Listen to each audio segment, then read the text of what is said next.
Bismillahirrahmanirrahim. Assalamualaikum everyone. And thank you for attending our Islamic Economics series webinar. Today on revisiting the economic significance of Qurban. Today we have with us two highly accomplished individuals in the fields of Islamic finance and Shariah. The topic of Qurban is no stranger to us, a yearly festival commemorating sacrifice our Prophet Abraham and his son, Prophet Ismail, did, and now we know it as Eid Ul Adha. But while we know the deeds for the Qurban are numerous, what benefits can we find doing this ritual? Thus, from an economic point of view, how can we maximize the impact of this ritual with Islamic finance? Ladies and gentlemen, this is not your usual religious talk. Allow me to introduce our first panelist, Dr Hikmatullah Babu Sahib, former Shariah advisor at Standard Chartered Saadiq, Malaysia. He received his PhD in Islamic jurisprudence from the University of Edinburgh in 1995. He then received his postdoctoral research fellowship in Islamic metaphysics from Yale University in 2001. He is currently an academic fellow in IIUM, School of Islamic Revealed Knowledge and Human Sciences. Our second panelist, Mufti Yousof Sultan, holds a master's in Islamic finance from INCF and is also a PhD candidate at the said institution. He is an AOFI certified Shariah advisor and an auditor, an AOFI master trainer, a registered Shariah advisor with Securities Commission Malaysia, and an experienced Islamic fintech strategist spearheading initiatives under the Islamic Finance 3.0. He co-founded IFA Consultancy in Bangladesh, has done several research papers, including a report with several top Islamic finance professionals. He is currently the COO and head of Shariah at Ethis, while also advising several institutions globally. Okay, first up, let's warm up our audience by asking a few questions on the floor. Please proceed to the link mentioned and available on your chat screen.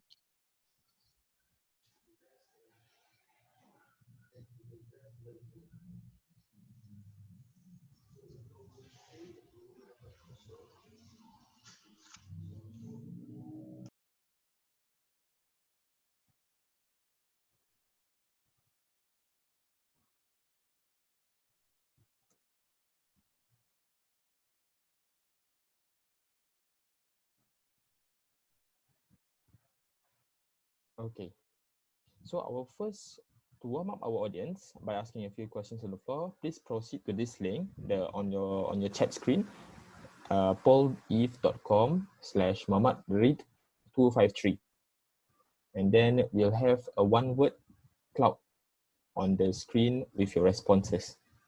So the first poll question is, how has COVID-19 affected your decision to do Qurban this year? Minimal. First response is minimal.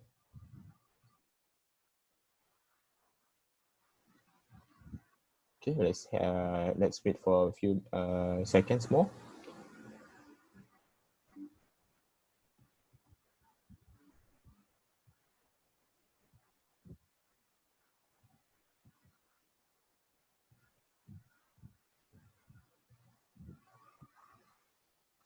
Okay, so let's move on to the next webinar poll.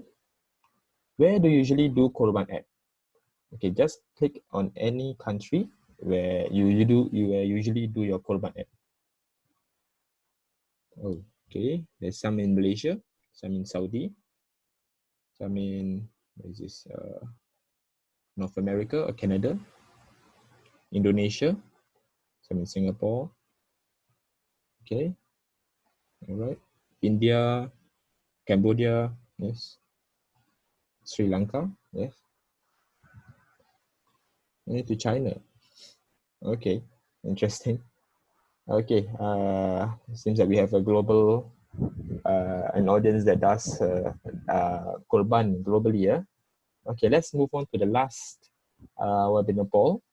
Okay, what affects your decision to do Qurban each year?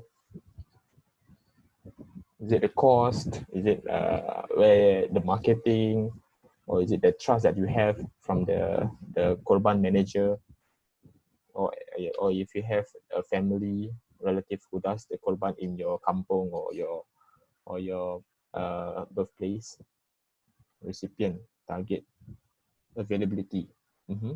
Okay, let's wait for 30 more seconds for our audience to share their thoughts.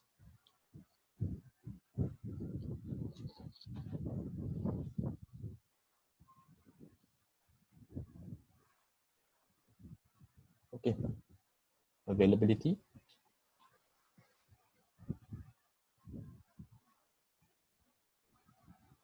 Okay. Rezeki. Okay. Recipient. Okay. Many of them are saying it's the recipient, the blessings, target, economic, sharing, location, gratitude. Okay. 10 more seconds.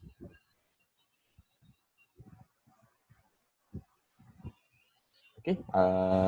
We'll end our webinar poll here. Okay.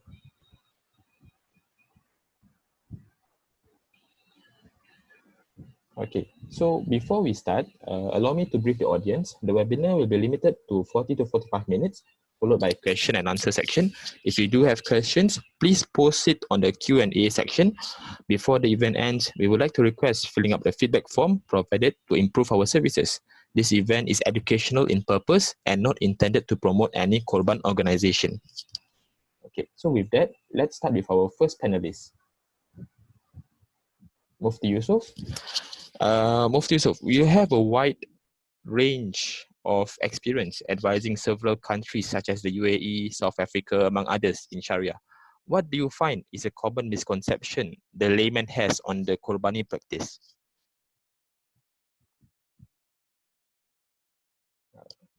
Yes, Mufti Yousof, you have to unmute yourself. Yeah, thank you so much, Brother Ridwan. Am I audible now? Okay, Assalamu alaikum wa rahmatullah, alhamdulillah rabbil alameen, wa salatu wa salamu ala Muhammadin sayyidil mursaleen wa ala alihi ajma'in. I think this is an interesting question. What is the most common misconception among the laymen on the Qurbani practice? I think if you want to identify the misconception, it may differ from country to country, from area to area, from localities to localities. If I talk about Bangladesh, where I'm from, Bangladesh is, by the way, one of the topmost countries in terms of number of cattle slaughtered during the time of Eid Ul Adha or the Qurban. Last year, it was about 11.1 million cattle slaughtered during the Eid Ul Adha or the Qurban, we can say. By the way, I will go to the numbers later on, inshallah. So what we find, the misconception is twofold. First is on the hukum, or on the status of ruling of Qurban in Sharia. So this is not actually a misconception. This is because of the difference of opinion among the scholars of different fiqh. So for example, in fiqh Hanafi, which is widely followed by Muslims in India, Pakistan and Bangladesh and few other countries as well. So according to fiqh Hanafi, it is wajib. It is an obligation upon those who have the ability or financial capability to do Qurban. By the other fiqh, for example, fiqh Maliki, fiqh Shafi'i, fiqh Hanbali, fiqh Shafi'i, for example, being practiced in Malaysia, Singapore, and also Indonesia. So according to fiqh Shafi'i, it is sunnah. It is sunnah mu'akkada. It is sunnah, but it's a higher status than mere sunnah. So because of these fiqh differences, we see countries or people from around the globe, whoever follows which fiqh, there will be a bit of difference. So it's not exactly misconception per se.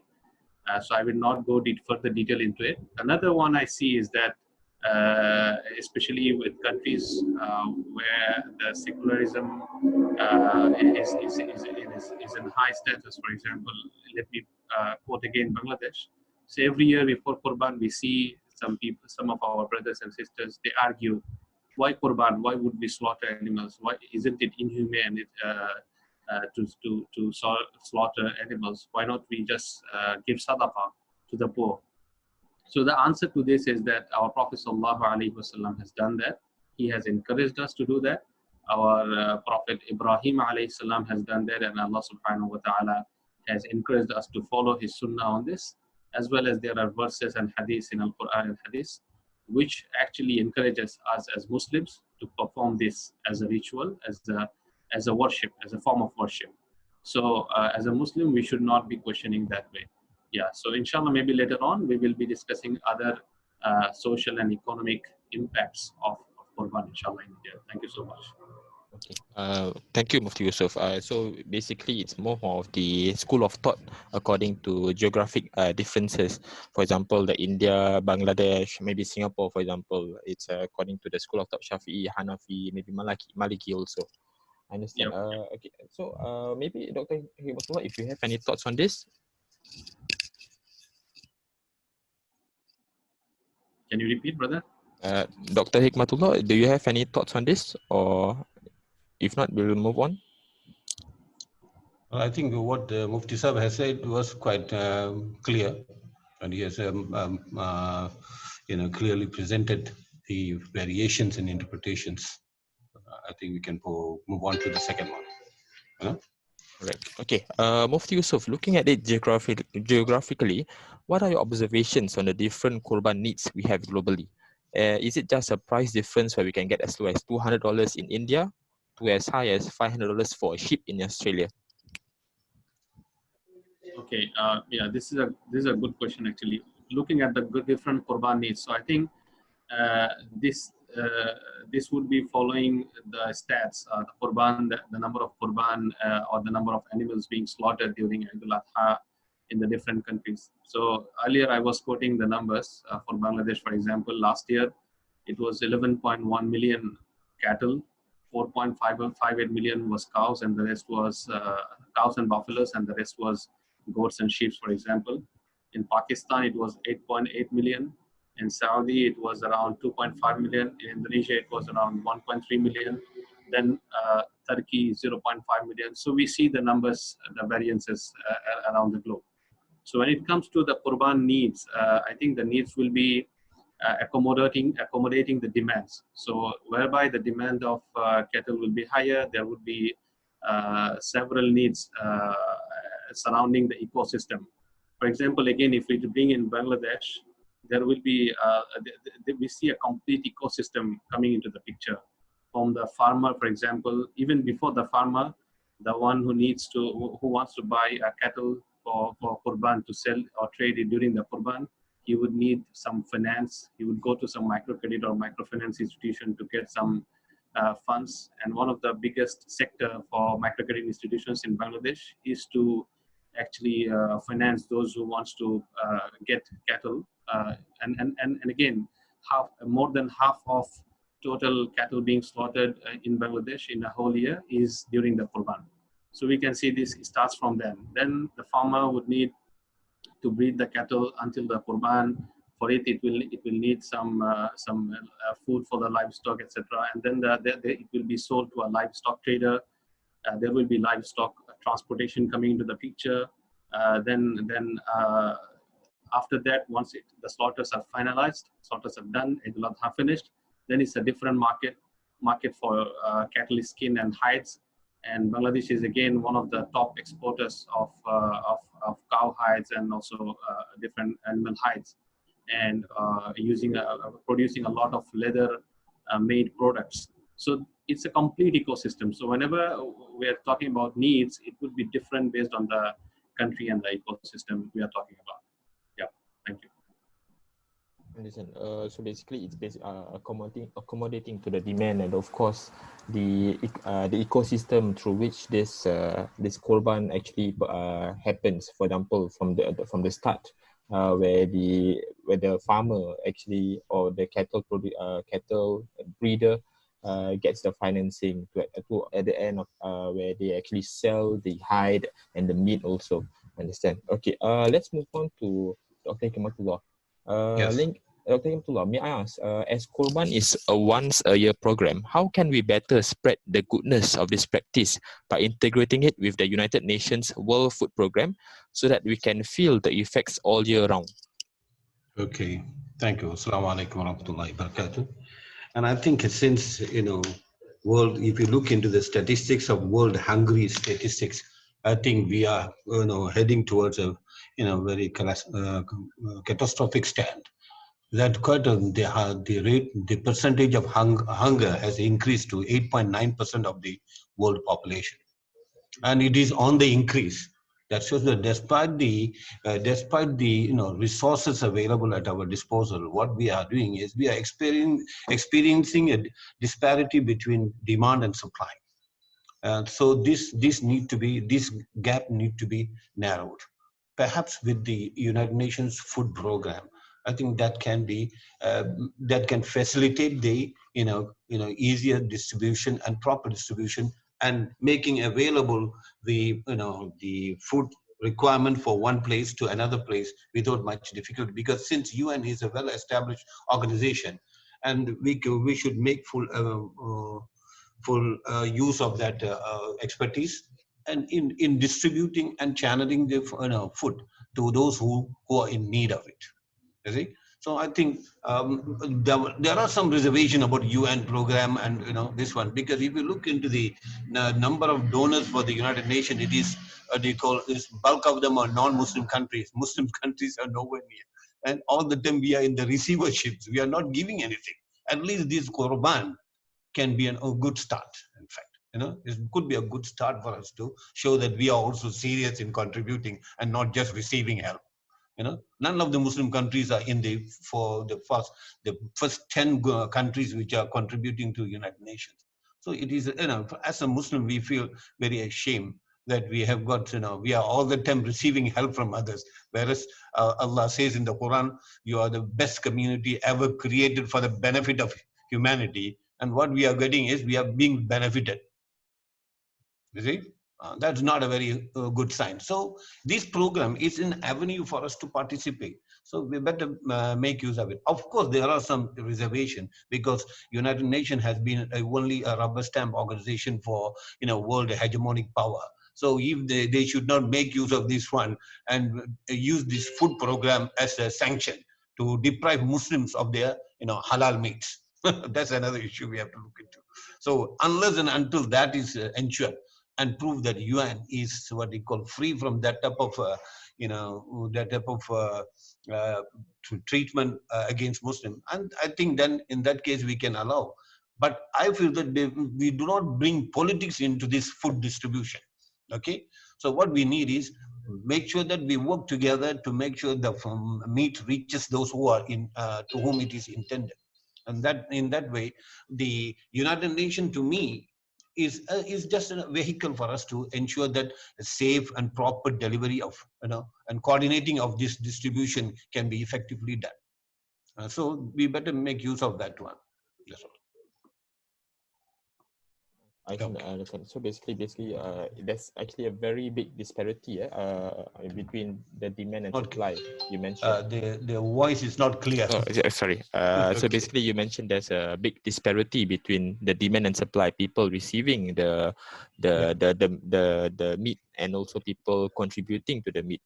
And we can actually do much more better especially for Muslim countries, because we are supposed to be doing it compared to the non-Muslim countries. But is there, maybe I just follow up to that question, is there one country that is actually an exemplary Muslim country that is contributing to this to this World Food Program by the United Nations? Well, I was looking into the list of countries which have been contributing. I can't see among the top 10. There's none of the Muslim countries, but we have got a lot of receiving countries there. Among the Muslim countries, because most of the Muslim countries are either in what you call some natural calamity or man-made calamity, or in war, all kind of things we have fallen victim to. Either it is by external forces or internal factors. So as a result, we we have got no time to organize ourselves and our activities so that we can contribute. You see? So everywhere we have been, as a community, we have not been able to sit at peace and discuss what is the course of action we should do, because we are everywhere bombarded, either as a minority country or majority country. Muslims have got nothing. So I feel that it's very difficult to explain how to go about it. But if you look into the list of this, even those rich Muslim countries, they are nowhere near the top 10. So I do not know where we are. If you look at Saudi Arabia with tons of money, they are distributing, but there's no focus in that. They are distributing. And many of them, they do not know where the Muslims are. You see, even now with the Laos as a case study, there are very few Muslims only 500 Muslims. Many of the Muslim organizations do not even know where Laos is. You see? So if you do not know where the Muslims are and how we are going to distribute it. And also we have to be very sensitive in distributing meat. As we go into the United Nations program, it might be going global. So you cannot be sending cow to India. Beef, we cannot distribute that. They are sensitive. So we have to know all these sensitivities. You see? So these are things, I think we need to have proper organizations which can coordinate this one with United Nations food programs. That's very important. So you need to have, that can be done through various, we have got enough organizations like Islamic Relief and in Australia and UK and Muslim Aid. All these organizations can be used as what they call medium to what they call promote these activities. You see? But if you take the entire Muslim countries, I can't see within the top 10. You take the best countries on the, most of the Gulf countries, they are only after 35 or 40, that range. So I do not know where the money is going. Muslims are the most charitable people, but it is not reflected in the United Nations level. So I think our efforts and resources are wasted. So there is a need for an organization to coordinate, and strategize this, what we call, the distribution and acquisition of these items, so that proper things can be conducted. At least it will be reflecting at the world map that we are also contributing something. So at the moment we don't have that. So it's I cannot say with any pride that we have come to that level of contributing. We are only, there are two ways. You receive and then what do you call contribute. And in the Quranic ayah it said that وَأَنْفِقُوا فِي سَبِيلِ اللَّهِ وَلَا تُلْقُوا بِأَيْدِيكُمْ إِلَى التَّهْلُكَةِ. And this one, it says so beautifully. It said that وَأَنْفِقُوا, and spend in the path of Allah, but do not put yourself into self-destruction. You can spend money, do contribution, but not to the extent of hurting yourself. But now, neither the one who gives the benefits nor the one who receives the benefit. Quite a lot of wastage are being done. Okay. I think I would like to add here with Dr. Hikmatullah. If we look at the story of Surah Yusuf, we know about the food issues that were happening in Egypt. And Yusuf alayhi salam, the Prophet Yusuf, he told himself, he placed himself that inni hafizun alim, that I am knowledgeable, I am trustworthy. You can give me the duty to organize this food issues. And he made a concrete plan to overcome the food disaster during that time, and he was successful. And also, if we look at the disaster that happened during Umar radiallahu anhu's Khilafah, he also gave the food security the primary priority, and he ensured that the people of Medina, they have minimum food for survival. So food has been always played, and even if we look at the Maqasid Sharia, the objectives of Sharia, life comes after Iman. So ensuring that the life is maintained, the health is maintained, the food security is there, is one of the top priority of the objectives of Sharia. So looking at all those, I really agree that we need our Islamic organizations, or so-called world Islamic organizations, to come forward and to strategize on this and make sure that our Muslim countries should not only be benefiting from those programs, but also contributing to those in line with the spirit of Sharia. Yeah. Thank you. I think great points shared by both panelists. Basically from the ayat itself, وَأَنْفِقُوا فِي سَبِيلِ اللَّهِ, and also from the Surah Yusuf, إِنِّي حَفِيظٌ, I can remember the ayat exactly. And also it's actually very reflected in the Maqasid of Sharia. And I think it's actually very much, this food program is very much a goal that we can maybe start with or aim towards, because it's very much aligned between the Qurban and also the United Nations World Food Programme. I think let's move on to the next question. It's a much more economic tone. We have seen how Hajj can be very profitable for countries such as Saudi, generating nearly $12 billion annually just from the Hajj program. Mufti Yousof, for poorer countries with no similar annual revenue, what sort of economic impact, short or long term, does this Qurban do for the poor? Yep. Thank you. And again, I will bring Bangladesh here as a case study. So what we see here, when we look at short-term economic impact, is of course I will go from the first part of the ecosystem. When I say Qurban ecosystem, what I mentioned in the previous answer to the previous question as well. So it starts from getting the finance for the poor, so that he or she can breed the cattle and then make it ready for the Qurban, and then profit upon it and make her or his family sustainable in the long run. So a short-term impact, economic impact could be just becoming profitable during the Qurban, but in the long run, what we see is that it really contributes in the sustainability. There are many cattle breeders or farmers who would breed the cattle for the year long and wait until the Qurban. And when Qurban comes in, they trade their cattle. And some would come directly to the major cities. For example, Dhaka, which is the capital of Bangladesh, they would come directly here. Or some would sell to other intermediary livestock trader who will bring to the cities and cattle markets and then sell there.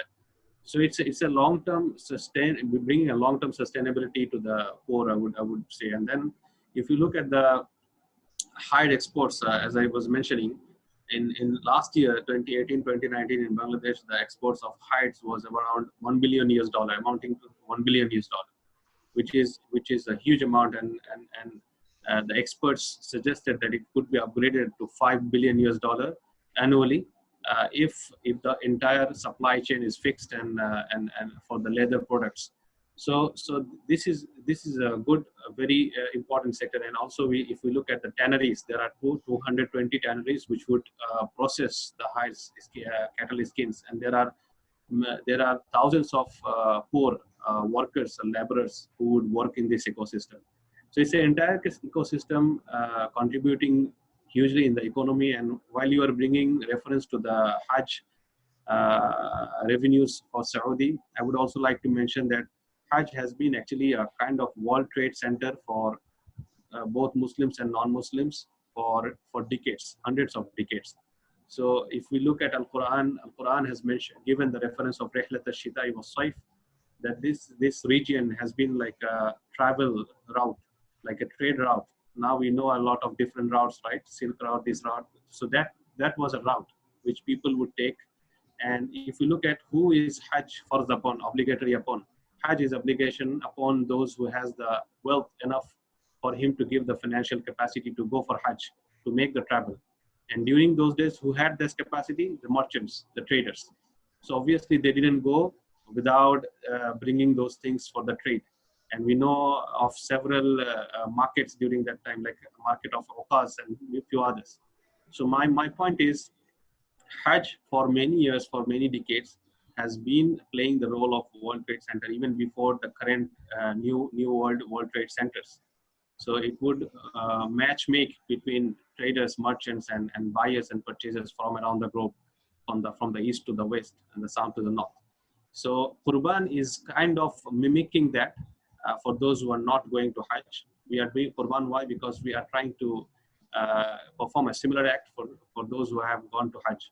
So with that also we see a huge economic impact for countries who would fix their entire supply chain and bring market efficiency. Yeah, that is what I had to share with this for this question.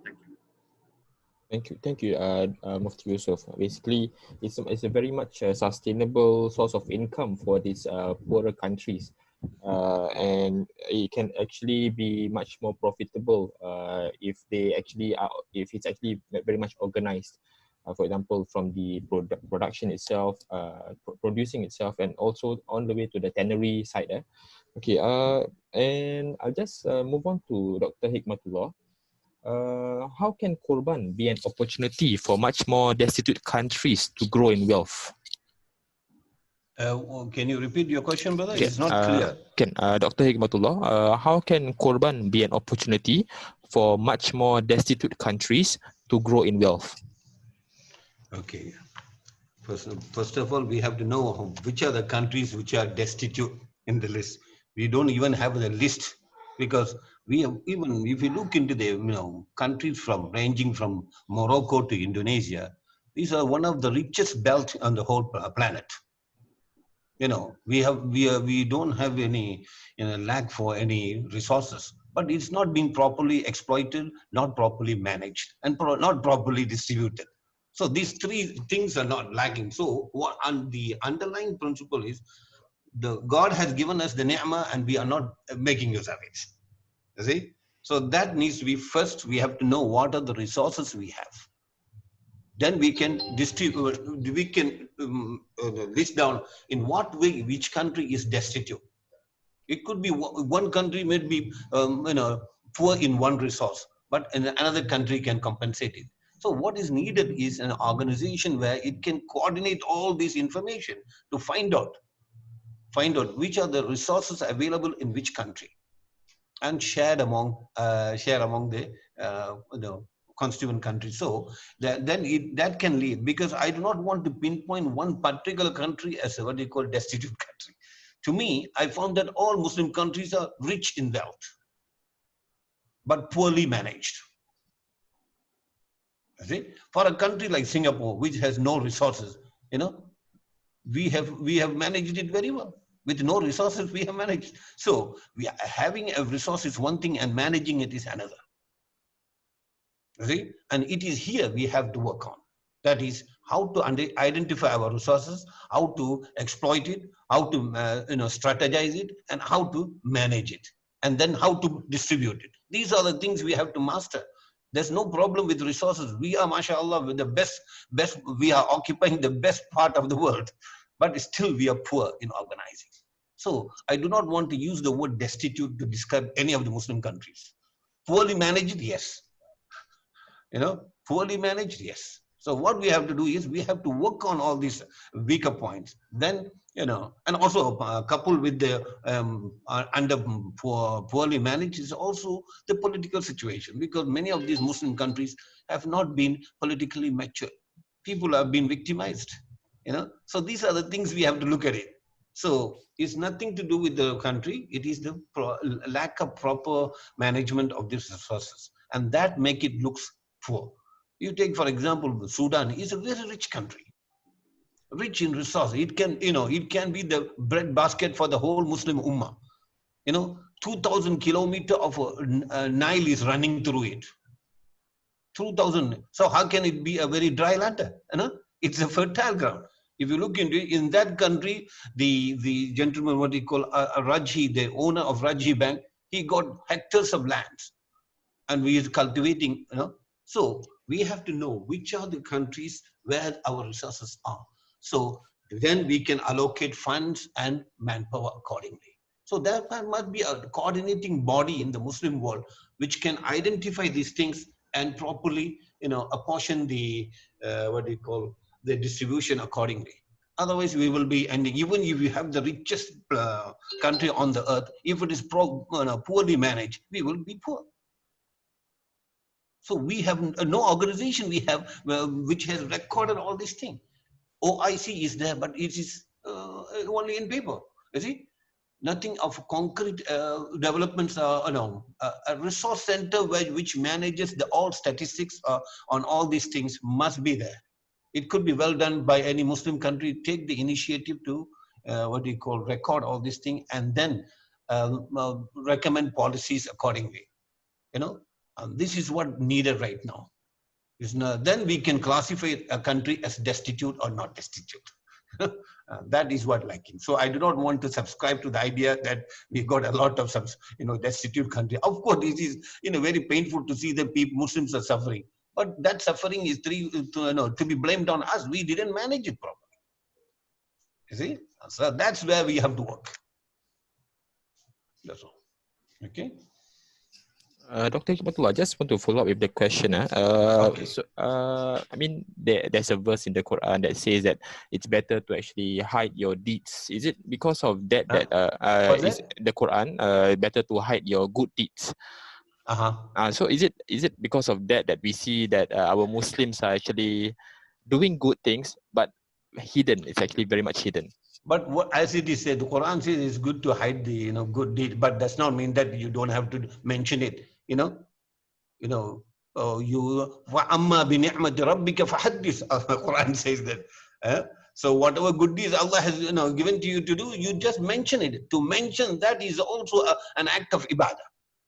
You are showing the shukr. وَإِن شَكَرْتُمْ لَأَزِيدَنَّكُمْ وَلَئِن كَفَرْتُمْ إِنَّ عَذَابِي لَشَدِيدٌ. Allah says. So by acknowledging the ni'mah and mentioning about it, you are only increasing the chance of his more blessings. But by hiding the good act, of course it's a good thing, no need to show off, but that does not mean that you should not say that what you have done is good, so that it can be a motivation for others, because it's not only good has to be done, it has to be seen to be done. It's very important. That's where we have got problem. A lot of good deeds are being done by many organizations, but it's not being properly seen. So that kind of things, more aggressive marketing, more aggressive promotion must be here. And also we need to have more organization competing with one another in fastabiqul khairat, in competing and doing good. There's nothing, it's not going to be repetitive, but it is only going to widen the scope for people to participate. So if every Muslim countries have got their respective NGOs doing this one, mashallah, all this world poverty will be gone. You see? So there must be a fair distribution. There must be an organization to receive goods and then to distribute it. It could be a lot of organizational effort has got to be put in place. There's no problem for Muslim talents. We have, mashallah, enough talents in the Muslim world, but it's not they are not being put into proper use. That's a bigger problem. You see, we have got no problem with the talents. We have enough talents, alhamdulillah. Yeah. Well, okay, it's basically a strong rebuttal, and actually it's actually a good thing to inspire the Muslims, young and old, to do Qurban, and maybe in the future it can be accounted for, so that we can reach those top 10 countries that contribute to the World Food Program, or to lessen this disparity between people who are receiving the food and also people who are providing the food. Let's move on to Mufti Yousof, because Mufti Yousof, previously there was a company, New Zealand Alcaf, who realized that there was much wastage in the Qurban industry, especially from the livestock industry, such as the wool, leather, horns, you name it. These were found in the trash area, but was converted to useful goods such as rugs and ornaments. Basically, the saying goes, one man's trash is another man's treasure. My question for Mufti Yousof, is there more to Qurban than just paying for the sheep or cattle or the camel? And contributing a share of the meat to the needy, as what has been done by New Zealand Alcaf. They even mentioned in a conference which I attended, or where they intended to issue a sukuk. So what are your thoughts, Mufti Yousof? Yeah, it's a good question and perspective, actually. While I was bringing the example of Bangladesh, I mentioned that there is a huge industry developed on cattle hides, the cow hides, the cow skin, and sheep and goat skin. And entire big leather industry has actually developed based on that. And there are many purchasers around the world, global purchasers around the world, who would purchase leather products from Bangladesh based on that. So that's a productive use of unused part of the cattle, Qurban cattle. What I would say here is that what Allah subhanahu wa ta'ala mandates us is to purify our intention. He mentions in Quran, Surah Hajj, verse number 37, that لَا يَنَالَ اللَّهَ لُحُومُهَا وَلَا دِمَاؤُهَا وَلَكِنْ يَنَالُهُ التَّقْوَى مِنْكُمْ, that it is not the meat nor the blood that reaches Allah subhanahu wa ta'ala. Rather what reaches is our intention and our taqwa, our pity. So that kept that into the intention, we have to perform Qurban. And once we perform Qurban, the unused part which is not eaten, it can be used personally by the person, but the Qurban giver, or it can be sold, but the money should be given as sadaqah to the poor. It cannot be used by the person himself. The money cannot be utilized. So that's the ruling, basic ruling. But other than that, any other useful usage is certainly encouraged by Sharia, because Sharia discourages wastage, any sort of wastage. So if we can bring efficiency into the whole supply chain of these unused parts, it will be rather encouraged by Sharia. So for example, as you mentioned, that some of it would be used for ornaments or other, anyway, whatever way it can be used, it will be a very productive use and encouraged by Sharia. Yeah, thank you. Thank you, Mr. Mufti Yousof. Basically, first of all, you have to purify our intentions, as mentioned in Surah Al-Hajj. And secondly, then we can use the cattle breeder can use the non-consumed parts for ornaments or anything, and then sell it and then contribute it back to the poor or something. Am I right to say this? Yeah. Yes. Okay. The waste is about in Bangladesh. I also saw that the wastage is also used, like for example, the cow dung, etc., would also be used as fertilizers by farmers in the rural areas. So that and I read an interesting paper actually. It was about turning, the slaughterhouse waste in Saudi Arabia to energy production. And it was very well written, published by Springer. We can look at it later on, inshallah. But it's a very thoughtful article. We can think of many productive usage of those wastages. In Sharia, the main guidance has been given, but what are the particulars that can vary based on the era that we are living in. So now with the new technologies, with newer ways to optimize things, we can really go out of the box and think various ways to optimize the whole supply chain here. Basically, it's Sharia doesn't prohibit the non-effectiveness. Basically, Sharia promotes the effective usage of this the Qurban industry. For example, as you mentioned, I think what is required in the Qurban is distribution of the meat. It doesn't talk about the distribution of the leather and all these things. So the system must be in such a way that after the slaughter is done, these other parts, other what they call non-consumable parts, could be properly processed. It could be also sold for some other purpose. Right. But so up till now, we don't have such a facility. We just slaughter and do let the environment take its own course. Last time you can see in the open road is stinches everywhere. So this type of things must be properly disposed of, because Qurban should be seen as a positive act rather than it repels people from appreciating it. And that's where modern technology and modern facilities must be put into proper use. Is it? Yes. Dr. Hikmatullah, I agree very much. Okay, before we move on to the Q&A section of this webinar, I have two more questions for each panelist. Dr. Hikmatullah, what do you think Islamic finance and Islamic social finance can do more to make the Qurban industry has the positive effects of it felt all year round? Okay, well, it's a good start. Taking cue from the previous question, all these what they call non-usable consumable parts that could be processed and some other industries can be put in place, and that can be financed by Islamic finance.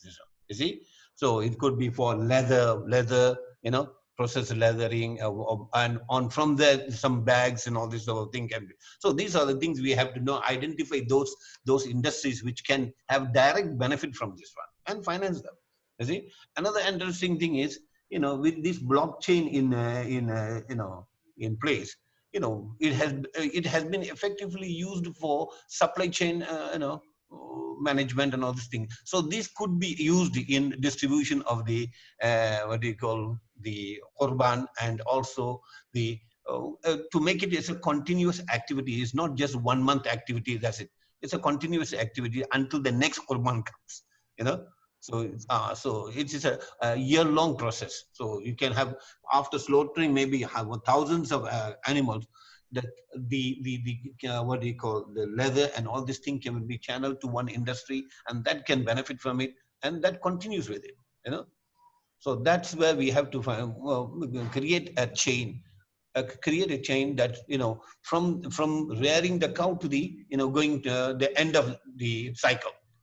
That needs to be done. So I think Islamic finance can come into that in a big way, because we are also have got to have some other industries put in place, so that it can promote an all-round what we call activities. Yeah. If is there any exemplary Islamic finance institution that is currently doing this sort of as what you said, improving the efficiency? Now, I think up till now they have not come to that level yet, because even it is tied to halal industry. You see. So that maybe down the line, probably after 3-4 years, there will be some kind of a synergy can be created, where halal industry and finance can come together to realize and effectively make use of this opportunity to. So there needs to be some hard work has to be done to bring these two industries together. Then we can effectively promote the Islamic finance together with halal, because these are inseparable ones. Inseparable. Okay. All right. Lastly, Mufti Yousof, you are someone who is passionate about amalgamating both Islamic finance and fintech. What do you see as an opportunity for Islamic fintech to further the Qurban industry for in the future? Yeah, thank you so much for the question. I think Islamic fintech, the technology component of Islamic finance, can actually facilitate in both ends. On one hand, for the Qurban giver, so whoever wants to give Qurban, for example, during this COVID-19 pandemic, people around the globe are unable to give to make their Qurban at their own place in many countries. So they can channel that Qurban to another country or another region using Islamic fintech, and that would be ensuring the transparency in the whole chain. So he would be entrusting the fintech platform, to do that on behalf of him. So this is one way Islamic fintech can provide support. On the other hand, Islamic fintech can also comprehend the contribution of microfinance or microcredit institutions that I mentioned before in the ecosystem, whereby the institution would give finance to the farmer or the cattle breeder to purchase those cattle and then breed it until the Qurban. So Islamic finance can actually provide finance to them. It can be mere qard hasan, just a loan. It can be mudaraba musharaka, or even murabaha. Different modes can be exercised here. So that with that, actually what we will do, it's an impact financing, because it's an ethical financing, also impact financing or impact investment, because with that we are helping poor household to overcome their financial hardship and be sustainable in the long run. So once it is ready for Qurban and he will be able to sell it to the livestock trader or directly to the market, then the profit would be generated from it, and he would be able to make a repayment to the financier. So this could be another way Islamic fintech can provide support. And other ways, there could be many other ways where technology can support, but these are the two areas where financial technology can support. So technology can support the entire ecosystem as well, just like Dr. Hikmatullah mentioned about blockchain technology. So as we know, blockchain technology is a shared ledger, whereby we will have multiple nodes around the ecosystem, and it will be much more transparent and immutant. So we can immutable, we can use that sort of technology to bring more efficiency to the whole system. So that's on top of financial technology. So when it comes to Islamic fintech, that's the two areas I see it can contribute. But technology itself can, of course, bring much more efficiency to the entire ecosystem. Yeah, thank you. Thank you, Mufti Yousof. Basically, you mentioned two ways that this Qurban industry can be further improved. First of all, it can be improved in terms of financing. For example, using the structures, Qad Hasan, Mudarabah, Murabaha, and also the transparency that we can use to actually improve the supply chain framework.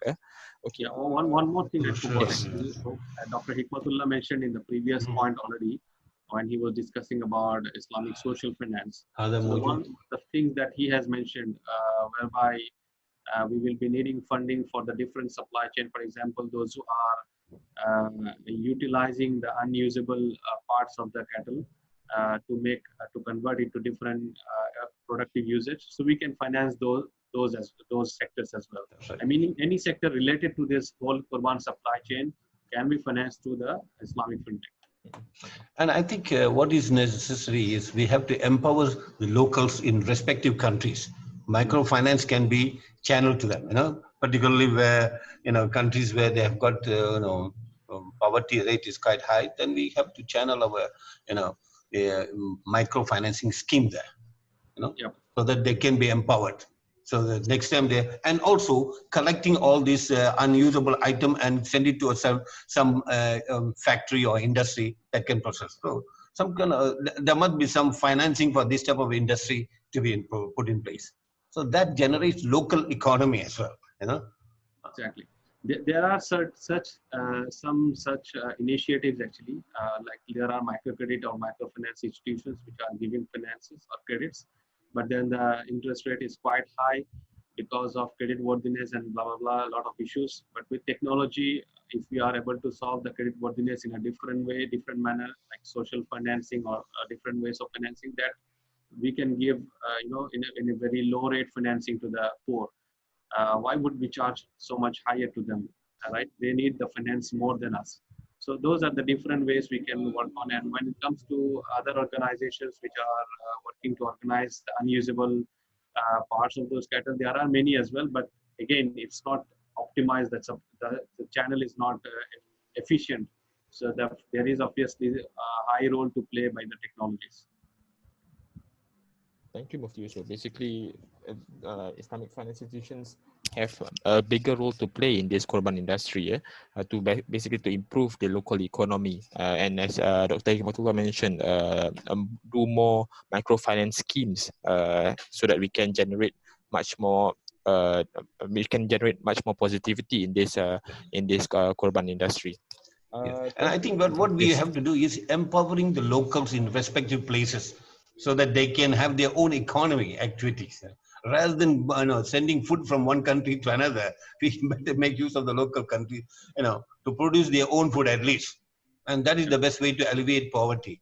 Rather than getting from some American company supplying food, it has got no relevance to the local food chain. So these are the things we have to look into it.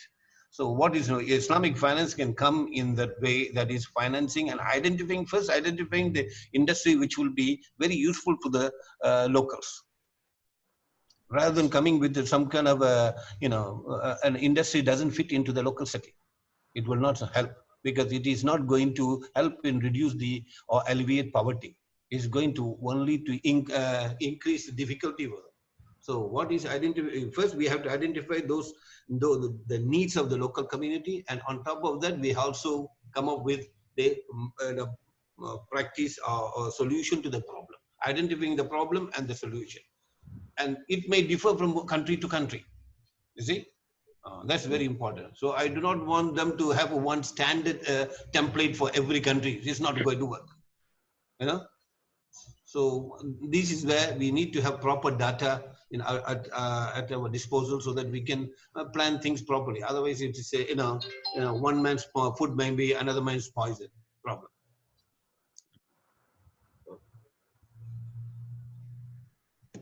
Okay. Thank you, Dr. Hikmatullah and Mufti Yousof, for your insightful sharing. While we wait for the questions to pile up, allow me to summarize what has been shared. Of course, I'm not doing justice to the many things shared by both panelists. So first of all, we asked. I can't hear what's. Can you hear me? It's not clear. Oh, not clear just now. Okay. Okay. Okay. So basically, Mufti Yousof. Disjointed. Your voice is disjointed. Disjointed. Okay.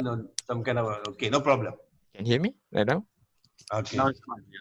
Now it's fine. Okay, so basically, first of all, Mufti Yousof, he mentioned some statistics with regards to the amount of Qurban done by different countries. For example, in Bangladesh, 11.1 million, followed by Saudi and some other countries. So basically, there's a misconception between it's not actually a misconception, but different practices enjoined by different school of thought. And then for the second question, the needs, basically, it's actually accommodating to the demand and to actually fulfill a much more complete ecosystem. And then the third one, Dr. Hikmatullah mentioned, there's actually a very much a big disparity between the people receiving the food and also people providing the food. And because as the data shows, the people are there's still a high percentage of people in hunger. And then fourth, basically the economic impact for the poor is actually this Qurban industry is very much a sustainable source of income for the poorer countries, and it's actually very much sustainable for them for the long term. And then for the for the fifth question, for the question on how does the Qurban industry help destitute countries, Dr. Hikmatullah mentioned that we shouldn't actually specify that countries are destitute, but rather we should improve the Muslim countries in terms of their management of this Qurban industry. Yeah? Okay. And then there's the third last question. Mufti Yousof was mentioning regarding the New Zealand Awqaf. It's actually sorry. Okay, it's actually first of all, we need to purify our intentions, and then secondly, you can use the meat for the for our personal use, or the Qurban the cattle breeders use, so that they can generate the local economy. Second last question, how Islamic finance can actually contribute to to this Qurban industry is basically adding value to the supply chain. And Islamic fintech, how can it improve the industry, is basically through adding transparency and also through the different structures available. Basically, more microfinance schemes for these poor countries to actually empower the local economies. Okay, so now we move on to our questions, now that we have around 5. So first of all, okay, first of all, there's someone who is asking, okay, this can be answered by any of the panelists. What's the panelists' view on the recent news of Wagyu cow used as Qurban, keeping in mind that the cost for one Wagyu cow is RM 30,000, which can be better used to purchase a larger amount of normal cost Qurban? Any of the panelists wants to? Okay, I think Qurban is Qurban. We don't talk about money, which is 30,000 or 3,000. If I were to decide, I will make better use of 30,000 in a poor country, where I can give more cows, rather than making use of spending 30,000 in one country. It's not feasible. What is important is how many people are benefiting from that one. Right? Yeah. So if it is too expensive, 30,000, so long as the Qurban is done in either in locally or overseas, you are absolved of any blame. So what is important is we focus on doing the Qurban and not in terms of monetary consideration. I feel that if $3,000 can get one cow and $30,000 get another cow, I think I will go for 10 cows instead of one cow. Yeah. And if I would add on this, is that we see this kind of tendency in Bangladesh, Pakistan, and many other countries as well, where a lot of Qurban takes place. So we see a sort of competition between the people around the community to make the biggest cow or the strongest cow as Qurban. So that is where a sort of show off comes into picture. Many a time, the intention is compromised. So when it comes to Qurban or Hajj or such thing, we always have to first purify our intention. This is solely for Allah Subhanahu wa Taala, not even for eating meat. Eating meat, of course, will come, but the prime intention for this is to make Allah Subhanahu wa Taala happier. Now, next, especially in this current context of COVID-19, where people would need more cash funds to survive, I personally completely agree with Dr. Hikmatullah that if we have a choice of 3,000 versus 30,000, and we have a capability of 30,000, let's choose 3,000 and then disburse the rest as cash. Or if there is a need, then let's multiply it, like 3,000 multiplied by 10, and see what is the most efficient use. Let's not waste the money. There are hundreds of thousands of people surviving around the world without even having 3 times food. I know many people in Bangladesh, as I'm coming from that country, and I'm sure there are many in other countries as well. So let's stand beside them. Yeah, thank you. Thank you, Dr. Hikmatullah and Mufti Yousof for the answers. Okay, let's move on to the next question. Where can the statistics for the size of the worldwide Qurbani industry be found? Any breakdown by country? I mean, Mufti Yousof, you mentioned some statistics earlier. Also, Dr. Hikmatullah. Yeah, I can understand the question very well, because it has been a pain actually to find those statistics. And it was, as Dr. Hikmatullah also mentioned, that there is no organization taking that leadership to provide those data. And whenever there is no data, how can researchers work on it, the academicians work on it? So nothing is being worked on. So when I quoted those data, these are actually pieces and parcels from different newspapers, from different countries, from different authorities. So I even myself not 100% sure about the accuracy of data, because there's the newspapers. No central authority is taking the authority for those data. Yeah. And Dr. Hikmatullah, you are not audible. Yes. You need to unmute Dr. Hikmatullah. All right. Okay. Sorry. Okay. In fact, if you look into it, it calls for a serious look into this problem. That is, if we don't have statistics to back our claims, so I think it's very difficult for us. So what we should is, maybe after our web dinner, meeting, there might be some people might be seriously looking into this idea of establishing a center to collect this type of data. These are very important. So otherwise, everybody is doing their good work, but it needs to be coordinated. So there must be a center where all this information reaches. So at least we can plan it for the future. At the moment, everybody is doing on their own. None of these Muslim organizations or Muslim countries are keen on recording what is happening. Every cent counts. Every sadaqah counts. So we have to have a proper list.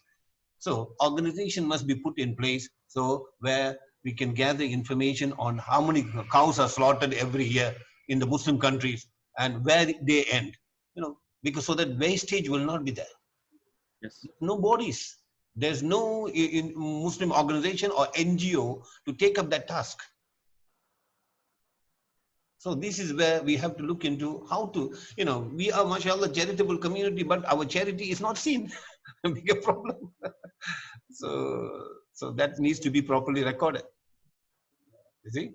It's the issue of accountability. Yeah? I mean, accounting for this opportunity. At every level, every country must have one body to look into this sadaqah and whatever they are doing it, how they have been managed.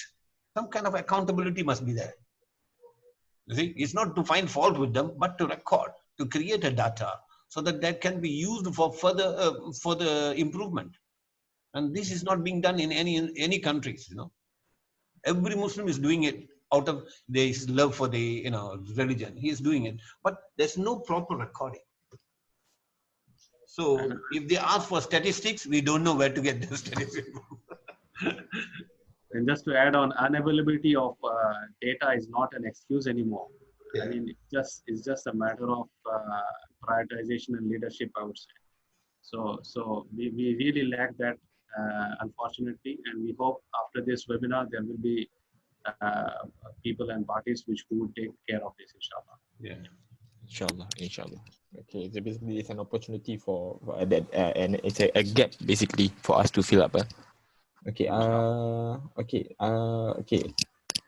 There's one more. There's one question by Mr. Ahmad Shakil. Can the fard of Qurbani be accomplished by donating through a Qurban campaign online? For example, Global Sadaqah is offering Qurban campaigns. Can that be used to accomplish the fard of Qurban for my whole family? What they mean by that? That means donate the money to the global sadaqah, and the global sadaqah will do the, what you call, channel the money to some country where they can do the, slaughtering and all this thing. Maybe I can answer this. Okay. So basically, in the question, first I would like to point the word fard. As I mentioned in the beginning, there is no fiqh who attributes the ruling of fard in the Qurbani. There is either wajib, which is lower status than fard, of also obligatory, and there is sunnah, which is fiqh Shafi'i, Maliki, which I mentioned. So either of the school you follow, no problem. So the next question is, will it be considered as a Qurban, I mean fulfilling that obligation or sunnah, if they do a Qurban online? For example, Global Sadaqah. So how Global Sadaqah does it is, Global Sadaqah partners with NGOs in the ground or partners in the ground who would be fulfilling that Qurban and updating with transparency. So Global Sadaqah is just like a matchmaker. It's an Islamic crowdfunding for Sadaqah, Waqf and Zakat. So it matches, during Qurban, it matches between the Qurban giver and the Qurban on the ground, the people who are doing the Qurban. And then they would distribute the meat among the Sadaqah recipients. So inshallah, if a Global Sadaqah or any other portal gives full transparency how it is conducting it, the ground partner is credible, trustworthy, inshallah it will fulfill the obligation of sunnah based on the fiqh that the person who questioned is following. The last question is, can that be used to accomplish the fard of Qurban for my whole family? So there is again a fiqhi difference here.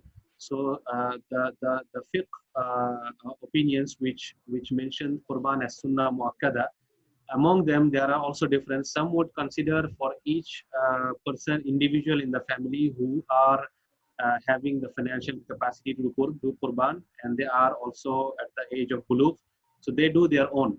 That is their fiqh opinion. But then other fiqh would also consider that one Qurban from the whole family is sufficient. So based on the fiqh that you follow, if you are required to give one Qurban from your family, so you would just go with that. If you are required to give at least one portion of, like 1 of 7 portion of the cow, for example, or 1/7 of the camel, or one goat, one sheep.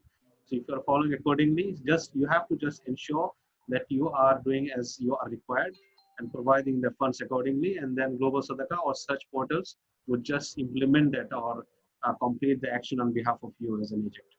Yeah, thank you. Thank you, Dr. Mufti Yousof and Dr. Hikmatullah for your sharing. I'll just post one question and then we'll end this webinar. There's a question from the pre-webinar question which asks, what are the religious gains of someone performing Qurban? Anyone, either one of you? What is that? What are they? The religious gains of someone performing Qurban.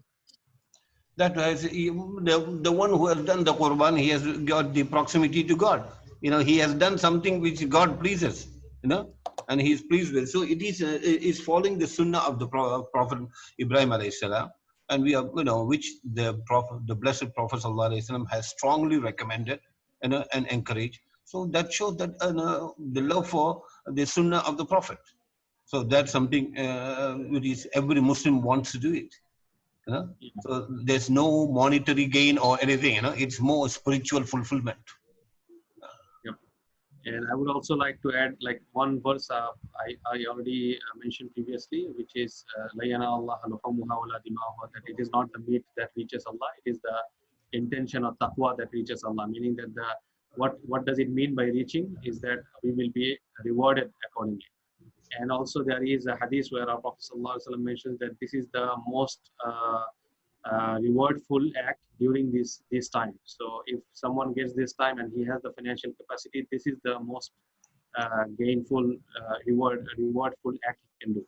So those are the religious gains actually. And by the way, Qurban means to get closer to Allah subhanahu wa ta'ala. So our intention is to get closer, and that's the biggest intention. And if someone is getting that, that's the biggest achievement one can even imagine. Thank you, Mufti Yousof and Dr. Hikmatullah. With that, we end our webinar. Before we end our webinar proper, let me just share my screen. So following up to this webinar, inshallah, we'll have 2 more mini webinars. First of all, with 2 more mini webinars. First of all, with Muslim entrepreneurs who are in the health and wellness market, and also one more Islamic venture builder, Mr. Zafrul Nordin. The first one was Mr.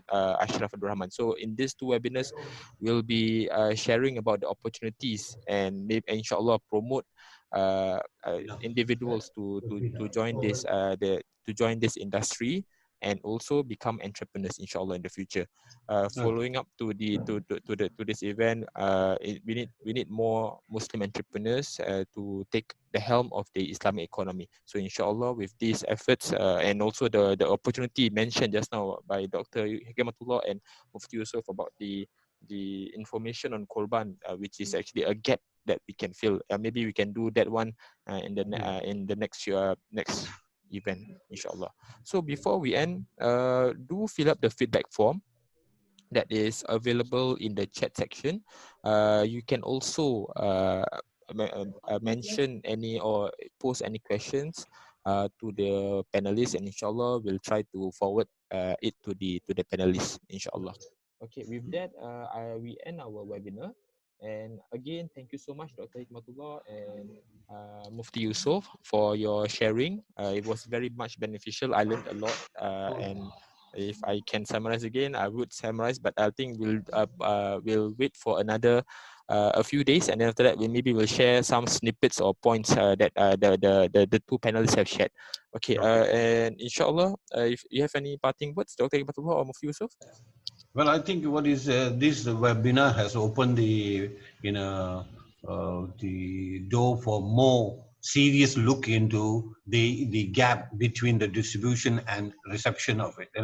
So I think some kind of an effort has got to be followed up by some organizations or some individual group of individual gather and make sure that these type of things are properly recorded, and so that the next time when we have the webinar, we will not have shortage for data. So this need to be done. So we need to have a pool of young people with interest, interest of the Muslim Ummah at heart to do this type of thing. It might be a voluntary work, or it could be a paid work, but at least somebody has got to take the charge, and record it. Some kind of a NGO will be a very useful thing. That's what I feel. And I would like to remind everyone, including myself, that today, it already marks the first day of Dhul Hijjah today.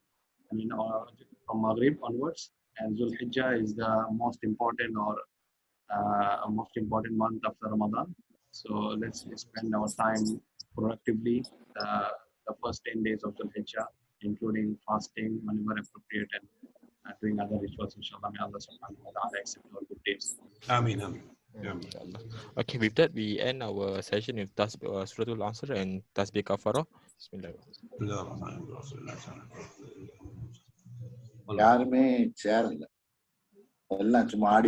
Assalamualaikum warahmatullahi wabarakatuh, and thank you everyone. Thank you panelists, and inshallah we'll see you soon again. Okay.